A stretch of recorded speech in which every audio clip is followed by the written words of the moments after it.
Hello, everybody. Thank you so much for joining us today. We're looking forward to an insightful and hopefully entertaining discussion about the outlook for global diamond markets. I am here with Avi Krawitz, who is the Senior Analyst for Rapaport, and we're going to have a wide-ranging discussion about the prospects for global rough and polished diamond markets in the context of COVID-19. So thank you very much for joining us.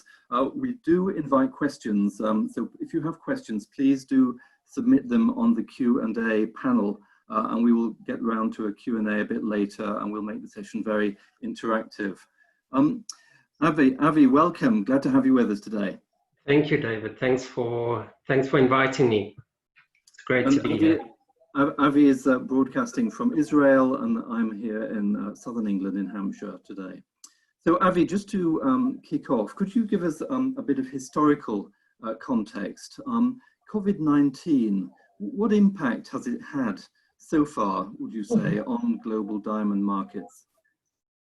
Well, it's, as we all know, it's put industries in lockdown, and so when we look at the diamond industry and the diamond pipeline, you know, we look at the mining sector, the manufacturers and the dealers in the midstream, and then the retailers that really stimulate sales that affect the rest of the pipeline. So if we break it up into those three sectors, and we start with retail, and retail, when it first spread, as we all know, in China and Hong Kong, and so retail shut down there. And then as it spread across the globe, and particularly to the United States around mid-March, it started to have an effect on retail there. And so retail jewelers in the US had to close their stores. People went home and were in lockdown, and basically ever since through April and May. And so that's had an effect on demand through the rest of the industry. You know, if after the, and it's been such unfortunate timing as well. You know, after the holiday season, people were feeling quite positive about the market.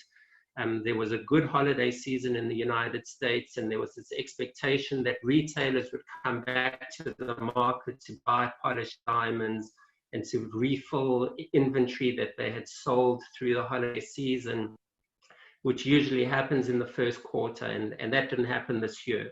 And so as retailers are closed, it's affected the rest of the trade, but the rest of the trade has also been shut down, as we know. You know, the trading centers in Antwerp, in Israel, and in India in particular, have also been closed, and dealers are stuck at home, and as a result of the pandemic. And so there's been very little polished trading and diamond trading going on in the market, and so it's affected sentiment, and as manufacturers don't have a means to sell their polished, so there's no need for them to buy rough, and so the rough trading market has also been on shutdown and limited in what deals can take place. And then there's the mining sector as well, that the mining companies had to put a lot of their operations on hold as well initially. Some of them got special permission to operate as an essential business during the lockdown period, but essentially everyone's looking at that supply demand dynamic, and it's completely out of sync at the moment. Yeah, exactly, like a new normal. So obviously the coronavirus pandemic has had massive economic repercussions around the world, with projections for millions of jobs that can be lost. And clearly the pandemic is going to continue to hit demand. What is the outlook in broad terms for global rough and polished diamond markets going forward in the context of COVID-19?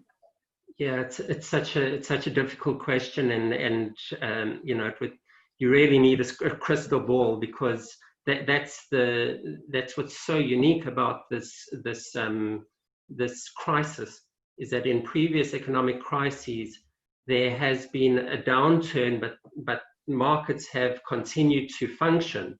And I think we're in this unique and somewhat scary situation where the market isn't functioning at the moment. So it's very difficult to it's impossible to make a prediction of when we're going to get back to normal, when we're going to reopen, when retail reopens, as it's begun to do, what it's going to look like, and what effect that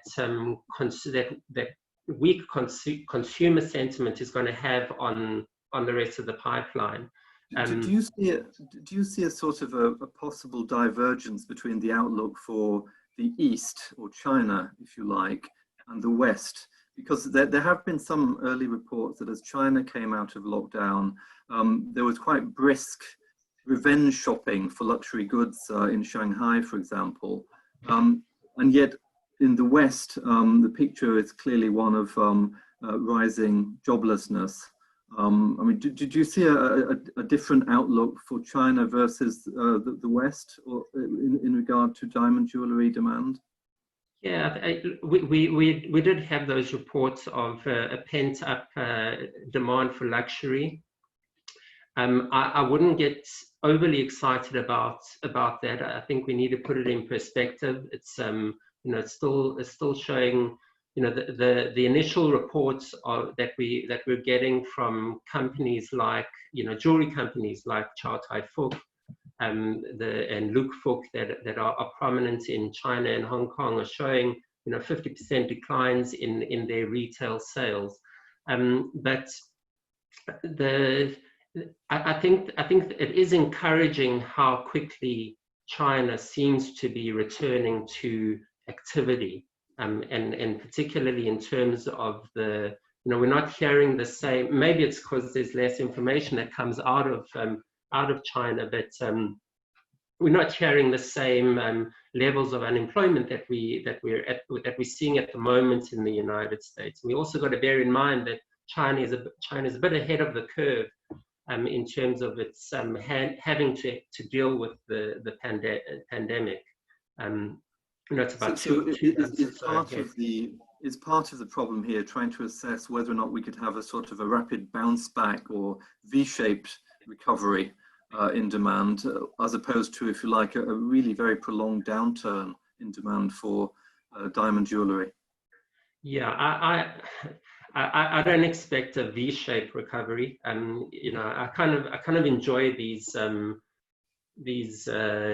use of the alphabet that's quite common, and we've seen that V-shape, that sharp recovery in the stock markets, which has been a bit of a head scratcher, I think. Well, of course, a lot of people expect stock markets to turn downwards at some point in the future, so it's a very volatile scenario, isn't it? Well, should I short my stocks then, David? Is that your advice?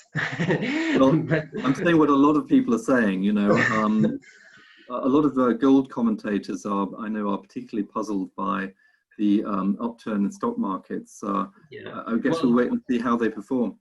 Yeah, I mean, the jewelry market is a different animal, and we got to understand there are different dynamics there. That I think we can expect some people will come out of this period of isolation, essentially, with a need to gift and to express their emotions through product, and diamonds and diamond jewelry is well positioned to capitalize on that sentiment. I think there's also that continuation of female self-purchases. I myself, as I've come out of a period of quarantine, I reward myself with at retail, from an ice cream to a nice pair of shoes to a piece of jewelry, whatever it is. There is that aspect of that I think we can expect in the jewelry market. But we've also got to put it in perspective. It's, you know, at over 20% unemployment at the moment in the United States.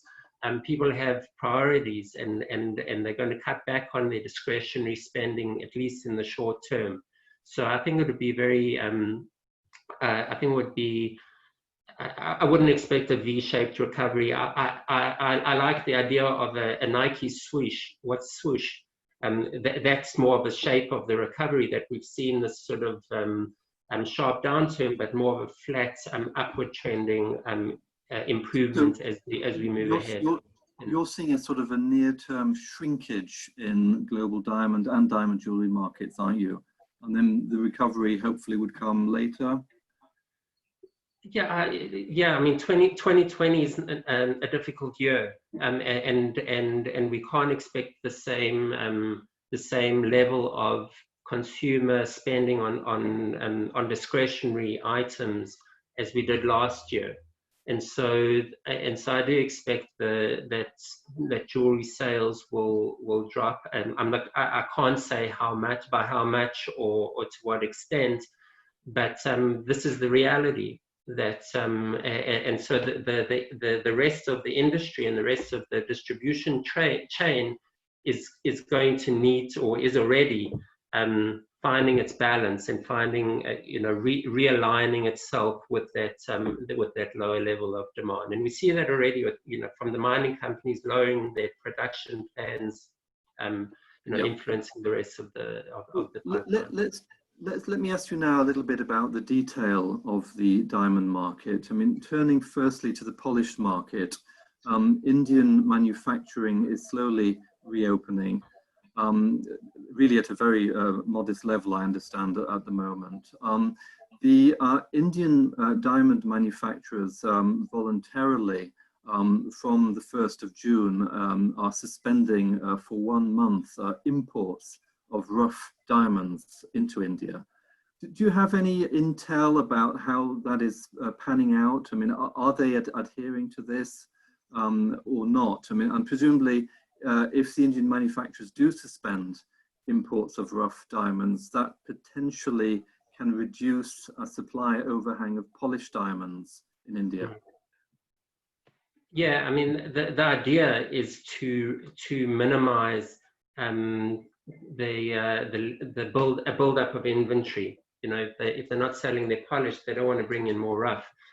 So and it also helps with liquidity, which would understandably be under pressure in these circumstances. It's an interesting move, and the Indian industry has done it before. In 2008, when the financial markets crashed and the diamond demand came down, the Indian industry was very swift to implement this sort of embargo on rough imports.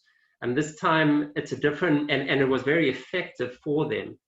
They were able to minimize the rough that came into the country and build from there, and really the Indian markets gained great strength from that move and helped in their recovery in 2008.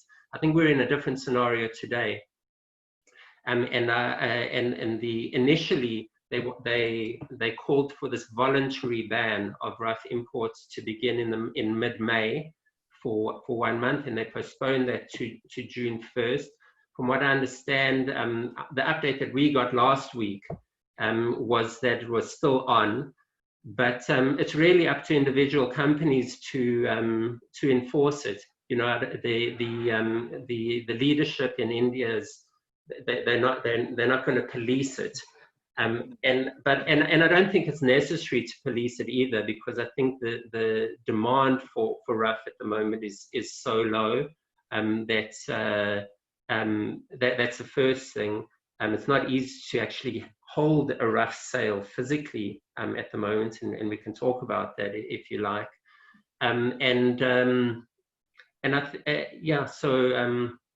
So we'll see how, it'll be interesting to see how it develops. If the Indian diamond manufacturers do generally speaking, suspend imports of rough diamonds for a month from the 1st of June. Do you think that will underpin polished diamond prices, by dint of reducing the supply overhang of polished diamonds? I note that Rapaport have said that polished diamond prices for the 1 carat Rapi index are up 0.2% for the month of May. Obviously, that precedes any suspension of rough diamond imports into India. But do you foresee, if you like, an underpinning, a steady trend near term in polished diamond prices, particularly in light of this potential suspension of rough imports to India? Yeah, I mean, at the moment, prices are not necessarily influenced by your classic supply demand dynamic. There just isn't the sufficient trading activity to create a volatility in prices, and so that stability that we've seen in our 1 carat Rapi index has been really due to a low level of trading activity that's taken place. And so when we return to a scenario where price is more influenced by by the supply demand dynamic, you would expect a reduction, a lower supply to help support polished prices. We saw in the last year or two, that prices came down because the midstream was really struggling with an oversupply of polished in the market. And so at the moment we're seeing that balance out as a result of less rough coming to the midstream. But we need to be careful, and we need to keep an eye on the rough inventory that's waiting to come to the market. The mining companies have a lot of rough waiting at the mining level. So Rapaport said that up until May, since the start of this year, according to the Rapi 1 carat price index, prices were down just over 8%. Is that a reflection both of excess supply and diminished demand? Both factors, would you say? Or is one factor more prevalent than another? Yeah, I mean, at the beginning of the year, let's say from January 1st through to mid-March, which was when Rapaport reduced prices on our price list, we saw and over that period we were seeing COVID-19 being spreading in China, and China started to have an effect on the rest of the market, and so we saw a reduction in demand, particularly from China during that period, China, Hong Kong. And that put pressure on pricing. There was still an excess of supply. We also saw that inventory levels in the midstream had come up again in January, February, because there was a lot of rough that was bought by the manufacturing sector at the end of last year. And so there was an increase in polished inventory. And so there was that combination going on in the first 2 months of the year that put a pressure on polished prices. Now we're seeing, as it's become a global pandemic, and global markets have shut down, it's a bit of a different dynamic. And we aren't seeing that same buildup of inventory because the rough market has been frozen. Yeah, and some of the diamond bourses, I understand, have now slowly resumed activity. Mumbai, Antwerp, and Tel Aviv, Israel Diamond Exchange, they've all started again, haven't they? But I think New York is still shut up. Is that right? Yeah. So we need to differentiate between offices in the Boursa and the trading floor. And so I would say that Antwerp and Israel have opened their trading floors, and the offices are all open. And obviously there's certain guidelines, health and distancing, hygiene guidelines the bourses are following.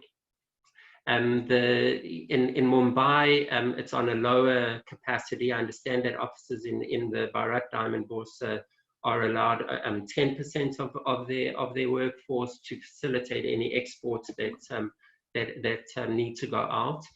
In Surat, my understanding is that the factories are allowed 50% of workers in the production lines and 33% in their offices. So there is a return to activity, which is, I think, it's a relief for people. It's a relief for businesses, and that they can do something. And there's, for that month or two of lockdown, there was just the sense of helplessness.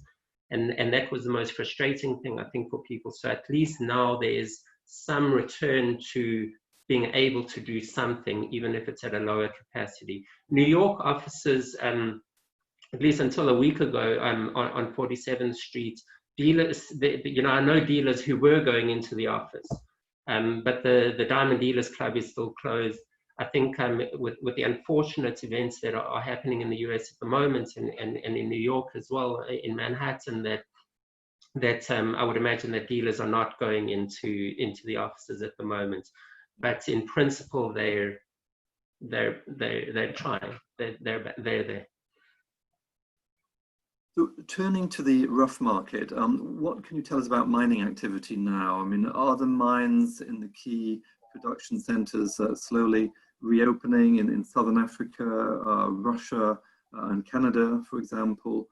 And also, there have been forecasts by De Beers and Al Rosa for production cutbacks this year in 2020. What will that mean in terms of the supply dynamics going forward for rough diamonds?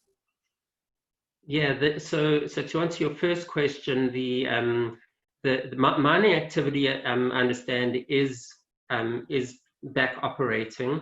The mines that had to close or be put on care and maintenance, or the significant mines that had to do so, are basically operating again. Whether it's at a 75% capacity or full capacity, I'm not sure, but I would imagine that it's at a bit of a lower capacity.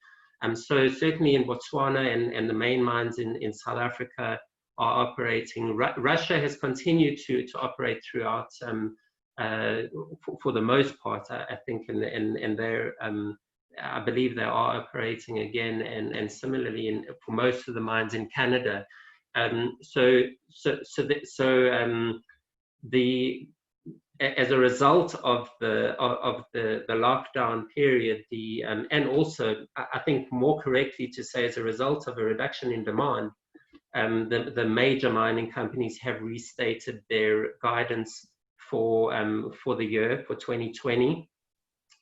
So De Beers cut theirs by up to 6 million carats.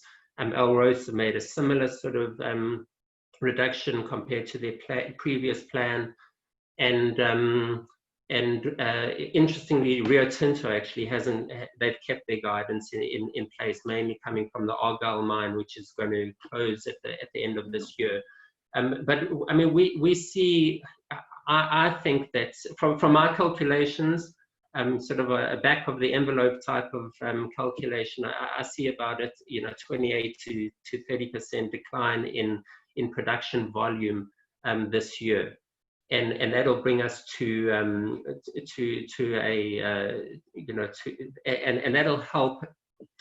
and that'll help realign supply with demand. But I think it's also, we need to keep in mind that the mining companies had a very large rough inventory at the beginning of the year. Al Rosa reported as recent as the end of March, I think it was 21 million carats that they had in inventory waiting to be sold, and that's before the COVID-19 crisis. That inventory was built up basically in 2018 and 19, and so when we talk about lower production for the year, there is we got to also think in terms of the overhang of rough inventory that we started the year with. So if we're going to end the year with production of, let's say 100 100 million carats, you can add on, 30 million carats probably in inventory to that. So that's where the production is holding at the moment. More importantly is the selling side of things, and the mining companies are trying to be creative and to enable sales. The De Beers holds their sites 10 times a year in Botswana. And so there are travel restrictions to be able to get to Botswana to see the goods, to take your stock. So they're not able to hold the sites there. And so for the first time since they've moved the site from London to Botswana, they're allowing or they're taking the goods to their site holders to hold viewings in. It's not clear where yet, but probably in Israel, in India, in different locations. And most significantly, I think this is a trend that's going to continue after this period, is that more goods are being sold digitally. Alrosa is shifting more goods to their digital tenders. Diamonds rough that was previously sold to their contract customers via the contract sales, they're now selling online, and that's going to be a trend across the pipeline. That's just going to that's accelerated in this environment. I think Alrosa, as you said, they just announced a successful sale of rough, didn't they, in the last few days? Over 100 diamonds. Yeah, so that they present. They announced last week, I think, was that they were putting 800 diamonds on their digital platform for sale, which is the biggest sort of online tender that they've held. And so when you put that 100 in the context of 800, it sounds actually not as impressive. But there's two sessions, I understand. There's that one of 100 sessions, 100 diamonds. And then another one later in the week. So it is encouraging. There is demand. There is some level of demand, which is what these tenders are showing us. Yeah. Okay, very good.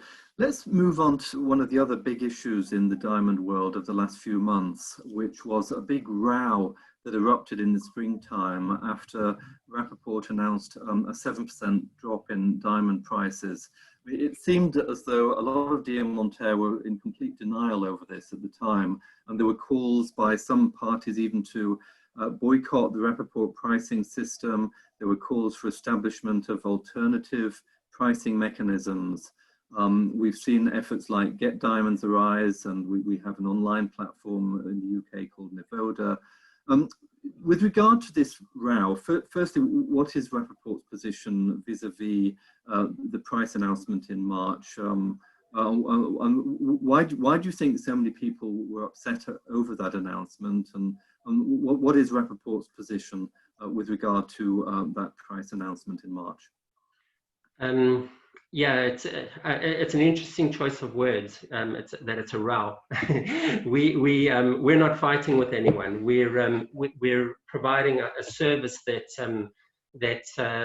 we publish a price list, that we are very careful to maintain its independence and to present our opinion of what is the honest picture of the market. And so in mid-March, we reduced prices, as you said, by about 7% across the board on the price list, and that was at the beginning of the lockdown period when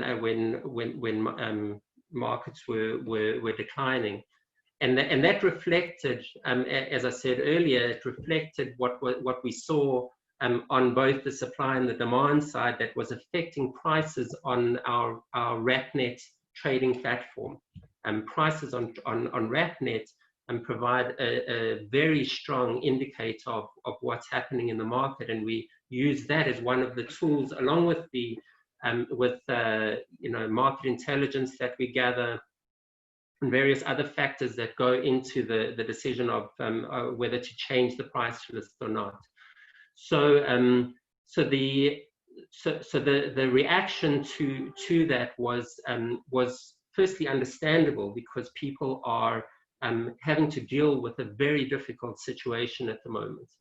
You know, that and it's a supplier's inventory that is the value of a supplier's inventory that is affected by that decision, but it's really what was happening in their inventory anyway. You know, it was what their inventory was valued at that amount at that time, and so the reaction has been understandable. The other aspect to it is, as you mentioned, that there has been an explosion of trading platforms that have come to the market, and you know, RapNet has always been one of many trading platforms that are available, and so we've always encouraged and welcomed competition in that area, and our reaction is to strengthen the service and value add that we provide in RapNet, and that's what really we've been focused on and concentrating on. Okay, very good. So turning to the fancy color and fancy shapes markets, what trends are you seeing, and what insights can you give us about these segments? Sorry, in the fancy shapes? The fancy color diamond market, what do you foresee? What trends do you foresee? Is it very sluggish still? I mean, to be honest, I don't follow. I'm not so well versed with the fancy color market. In fact, I might ask you the same question, being so in tune with the auction circuit, David. But I will say that you know that there's the very high end, which you know, that tends to recover fairly quickly. You know, that that the high worth individuals are still are still looking for those high asset class diamonds to purchase, and the fancy colors, and especially those rare and beautiful you know, pinks and greens and blues that are out there there's still there is that appeal, and a lot of the auction houses have also had to innovate and change the way they operate. You know, they're not able to have those traditional magnificent jewel sales that you know, in Hong Kong and Geneva. They're shifting online effectively to a large degree now, aren't they? That's right. So we're seeing, you know, not necessarily to answer your question on the fancy color market, but we are seeing some very much higher valued diamond pieces being offered online by the auction houses, and I think that's an interesting development as well. You know, so yeah. Presumably, it's going to be very interesting to see how the magnificent jewels auctions by Christie's and Sotheby's pan out over the next couple of months. One noteworthy sale was the sale of a 1930s Cartier Tutti Frutti bracelet, gem set with diamonds and enamel, sold by Sotheby's in late April online, in an online sale for $1.3 million, which was the highest price achieved for any jewel sold online. And I guess presumably that is a barometer for, if you like, reasonable health of the top end of the diamond jewelry market. I mean, there are some interesting diamonds being offered by Sotheby's and Christie's at auction over the next couple of months. So will you be watching those sales very carefully for clues as to you know, how the top end of the diamond jewelry market is faring? Yeah, absolutely. I mean, the auction houses are a barometer, you know, for that for demand in the high end sector, and also amongst dealers. You know, a lot of the bidders in these auctions are often dealers, that are looking, you know, maybe not necessarily on that very high end, but on the more sort of commercial goods as well. I think, and what's also going to be interesting, and it's I'm sort of keeping my eye on within the auction circuit, is the ability of the auction houses to source goods. You know, I'm not sure if this situation makes it more difficult for them to source. That you know, a private collector might want to sell or liquidate in this environment, or that they want to hold back and not be, you know, they're not going to get the price, maybe not going to get the prices that they would have in the under normal circumstances. So I think that's going to be very interesting, is their ability to present exciting collections and pieces. That Tutti Frutti bracelet was a beautiful piece, and I thought it was, you know, wow, that's a piece that's come to auction, never, you know, in this environment, and achieved that price was very encouraging, I think. Yeah. So let's turn now to messaging, if you like, or the marketing of diamonds and diamond jewellery. Just a few days ago, as you know, the former Diamond Producers Association rebranded as the Natural Diamond Council. They dropped the "real is rare" message and replaced it with "only natural diamonds." I know that you held a webinar with David Kelly, who heads the NDC. What's your reading of the marketing of natural diamonds and the kind of messages that need to be put out there to maximize natural diamond jewelry sales going forward? Yeah, well, firstly, I think that the industry was ripe for a refresh. You know, it needed to in a way reinvent itself, or at least the DPA needed to reinvent itself and show some a different sort of approach, I think.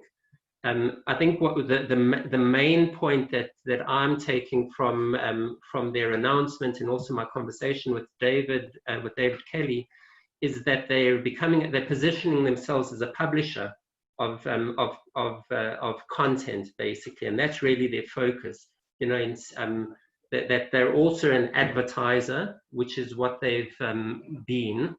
But in addition to that, they're positioning the Natural Diamond Council, as it's now called, as a publisher of content.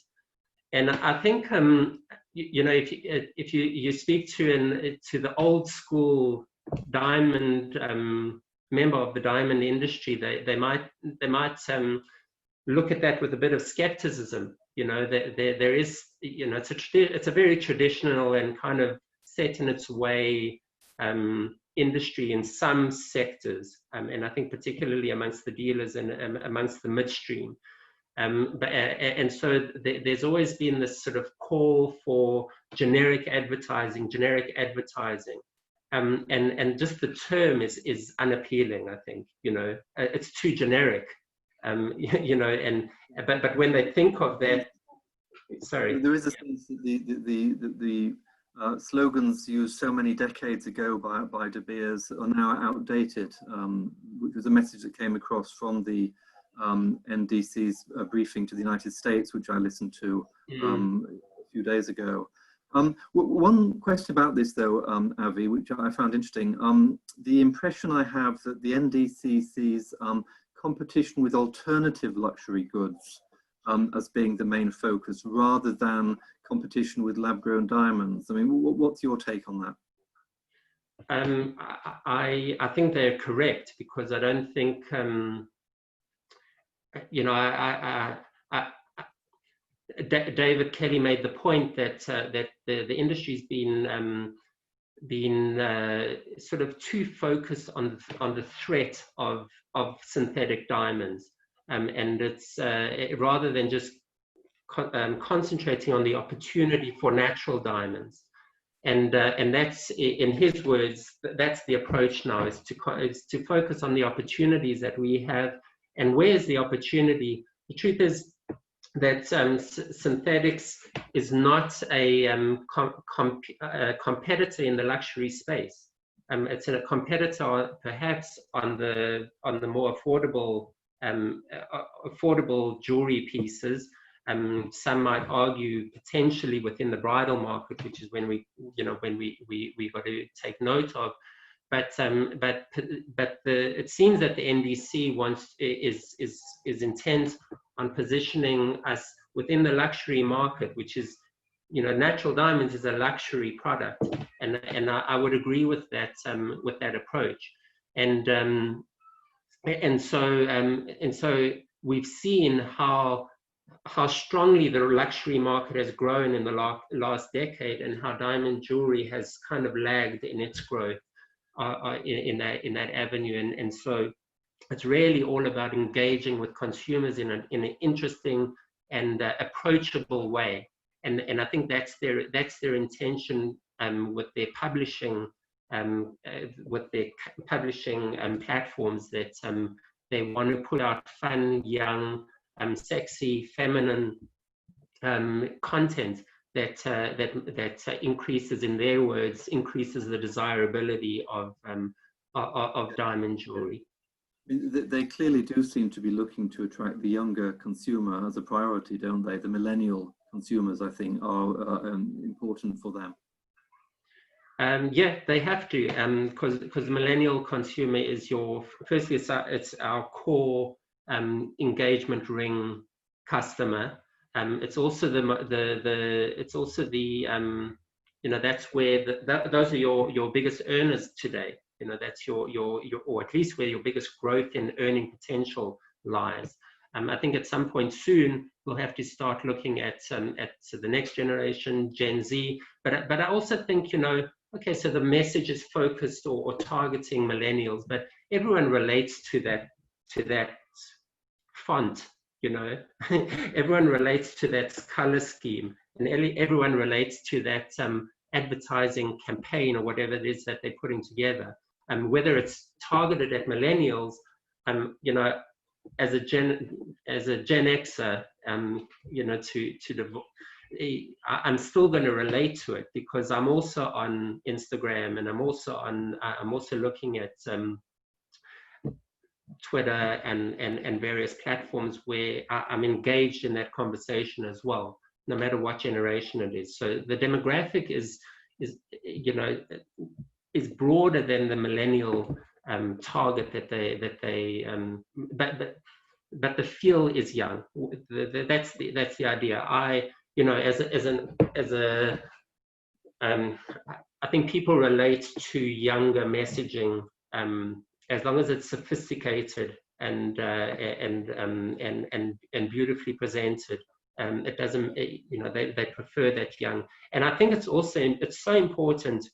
And I think this is the most encouraging aspect of their launch, is that it's approachable. You didn't get the feeling that it's this kind of stuffy, too posh jewelry store that you kind of intimidated to approach. I felt it was very approachable, and I'm encouraged by that, and I'm excited to see what they do. Great, so it's a refreshing approach for diamond jewelry marketing to come.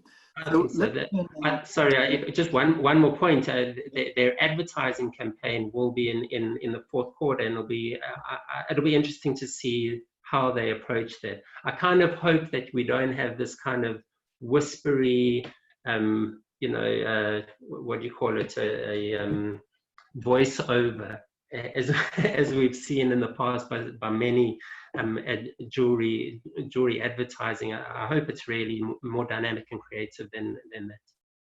Yeah, good. So we're 3/4 of the way through our hour. Let's go to the Q&A. Sure. I will encourage attendees to please submit your questions on the Q&A channel. We have quite a few. The first question is from Gitanjali Sahijwala, asking how will the pandemic affect the market for lab-grown diamonds? and the pricing of those diamonds. And I guess looking beyond the pandemic into the medium and longer term and projections, if you like, for scaled back production of natural diamonds in the mines, whether or not this could open a supply gap for lab-grown diamonds. What are your thoughts, Avi, about the outlook for the lab-grown diamond market and also the market for lab-grown diamond jewellery? Yeah, I always, we get asked this question quite often, and I always find it quite difficult to answer, because you know, there's so many different takes on how that market is going to develop. My personal feeling is that it's there is a place for lab grown, as I think everyone agrees, but it is a differentiated product, or it's a different product to natural diamonds. And I think 2021 will be an interesting year for the lab grown space, because we're going to see De Beers Lightbox brand really come onto the market in a bigger way, because their factory in Portland, Oregon, is going to be open and producing up to, I think it's 200,000 carats of polished.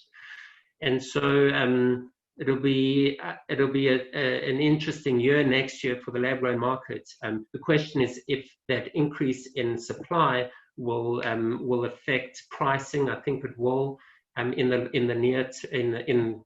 it will in the near and the long term.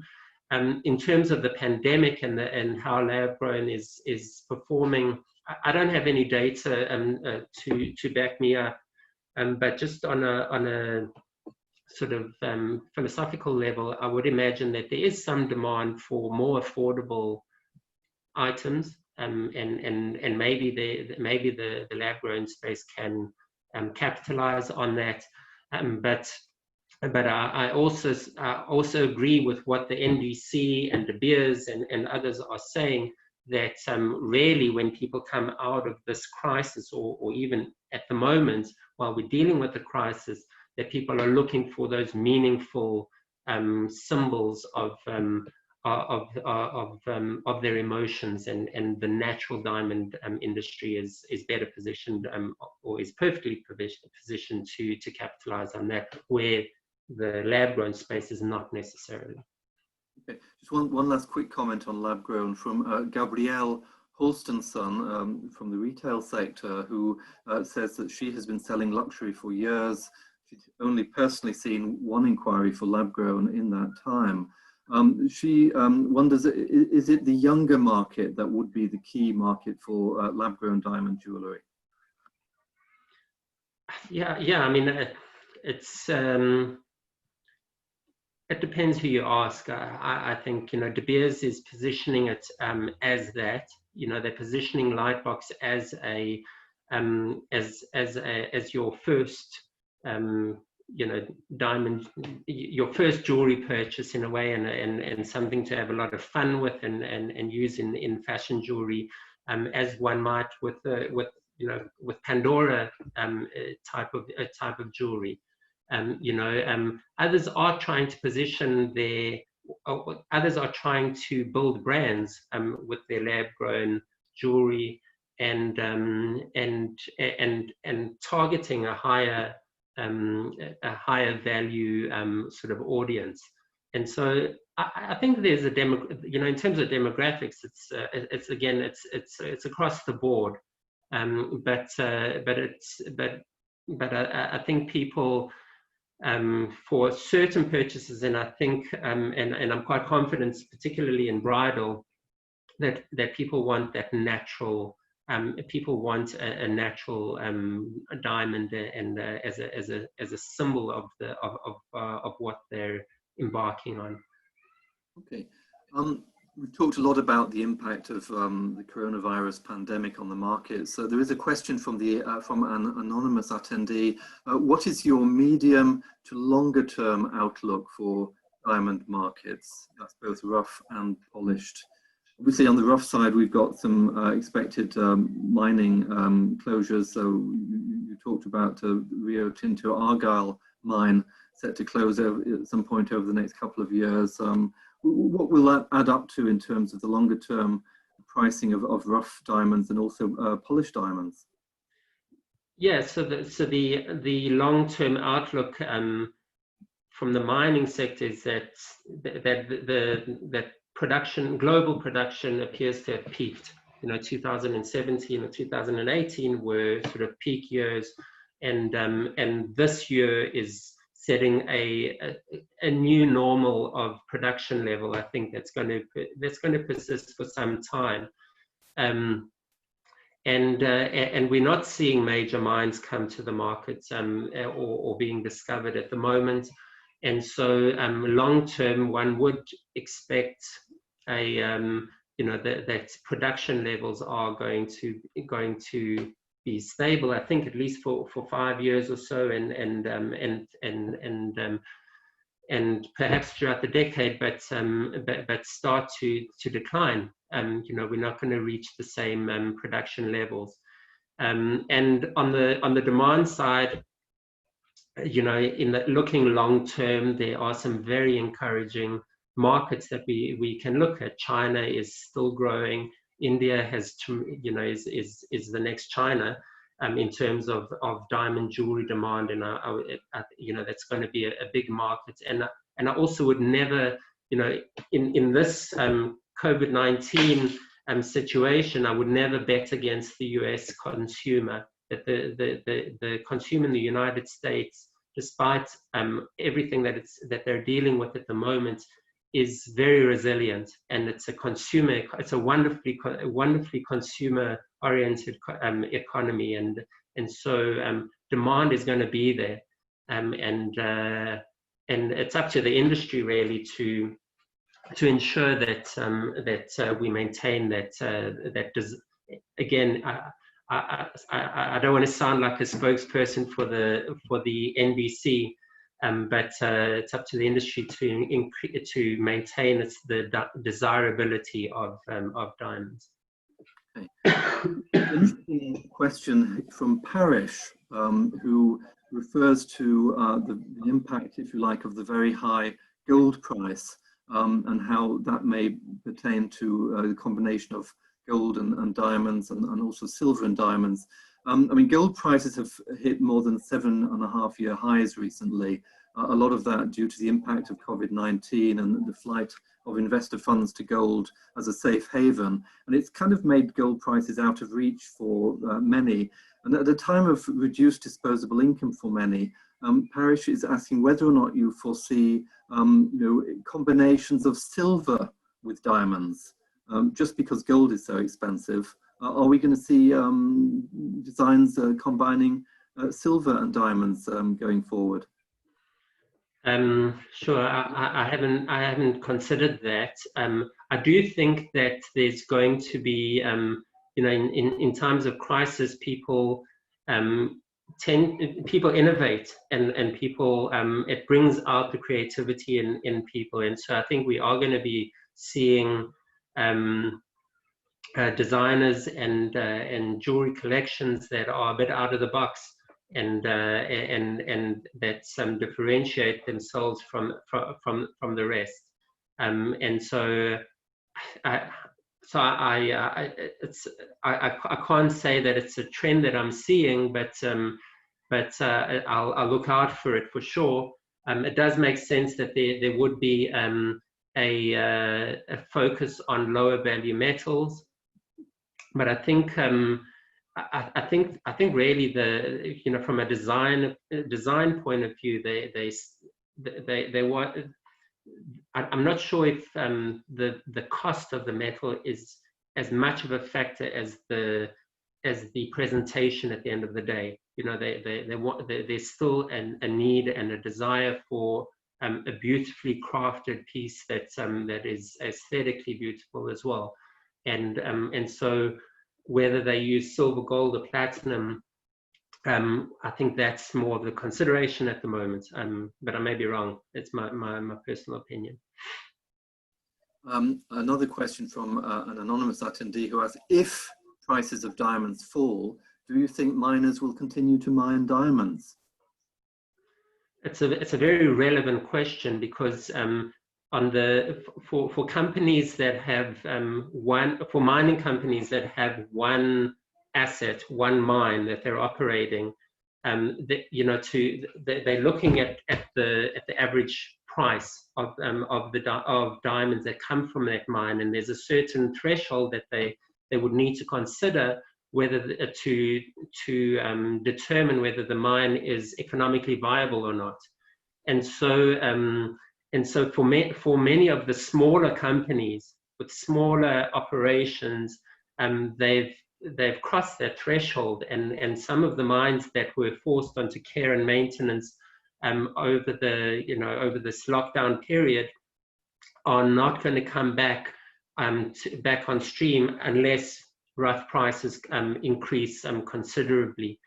And so they're smaller mines, so they don't necessarily have an impact on global production, but that is a consideration for companies on the mining sector, and we're seeing some of the junior and the mid-tier miners as well having they were having a tough time as it is, and this COVID-19 period has kind of pushed them further into a difficult situation.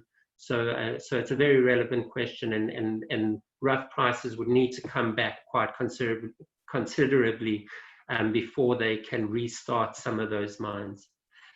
Right.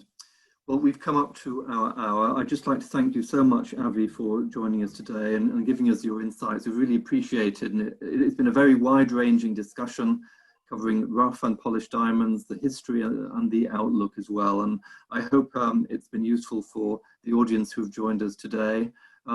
Next week, we're planning a webinar with the National Natural Diamond Council. So we'll let you know about that. And so please do tune in for that one. Thanks again, Avi, and thanks again, everybody, for joining us today. Stay safe. Thank you, David, and thank you, everyone. Appreciate it.